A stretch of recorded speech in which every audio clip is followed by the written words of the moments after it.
যে নোবেল জয়ের স্বপ্ন দেখছিলেন ট্রাম্প, সেই পুরস্কার চলে গেল ভেনেজুয়েলার সাহসী নারী মারিয়া করিনা মাচাদোর হাতে। নোবেল শান্তি পুরস্কার পাওয়ার পর সেটি তিনি উৎসর্গ করেছেন মার্কিন প্রেসিডেন্ট ডোনাল্ড ট্রাম্পকে। কিন্তু আদৌ কি খুশি হলো ট্রাম্প? মাচাদোর চোখে একটাই আশা, যেন তার দেশটা আবারও গণতন্ত্র ফিরে পায়। তিনি বিশ্বাস করেন ডোনাল্ড ট্রাম্প, যুক্তরাষ্ট্র, লাতিন আমেরিকার গণতান্ত্রিক দেশগুলো সবাই মিলে তাদের পাশে দাঁড়াবে। তাদের লক্ষ্য একটাই, স্বাধীনতা ও গণতন্ত্র পুনরুদ্ধার। কিন্তু প্রশ্নটা এখন অন্য জায়গায়। ট্রাম্প আসলে মাচাদোর এই যাত্রায় কতটা সাহায্য করবেন?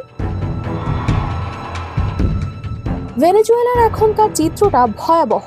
কোটি মানুষ দারিদ্র্যে জীবনযাপন করছে, বিদ্যুৎ অনিয়মিত, হাসপাতালে ওষুধের অভাব, খাদ্য সংকট।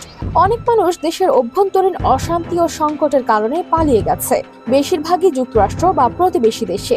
শেষ নির্বাচনে সরকারের জয়কে আন্তর্জাতিকভাবে মুক্ত ও ন্যায়সঙ্গত বলে স্বীকৃতি দেওয়া হয়নি। ভোটের পর নিরাপত্তা বাহিনী শান্তিপূর্ণ প্রতিবাদ দমন করেছে। মানুষ এখনো বন্দী, রাজনৈতিক নেতারা রাষ্ট্রদ্রোহী হিসেবে অভিযুক্ত।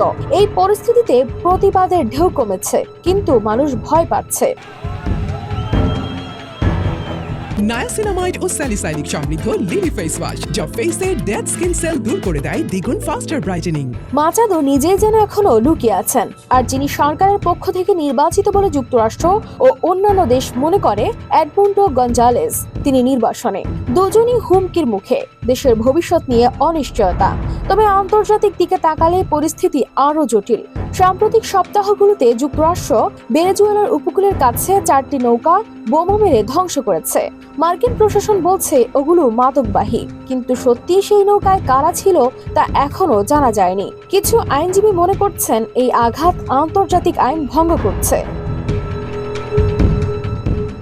বিশ্লেষকরা বলছেন ট্রাম্পের আসল লক্ষ্য হতে পারে মাদুরোর উপর চাপ সৃষ্টি করে তাকে ক্ষমতাচ্যুত করা। যুক্তরাষ্ট্রের পেন্টাগন এরই মধ্যে অঞ্চলটিতে হাজার হাজার সৈন্য মোতায়েন করেছে।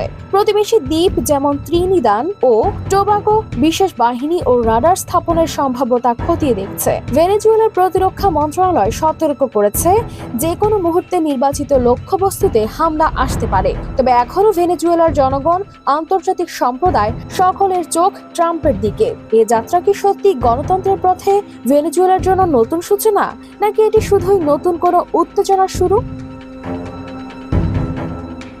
News desk, RTV।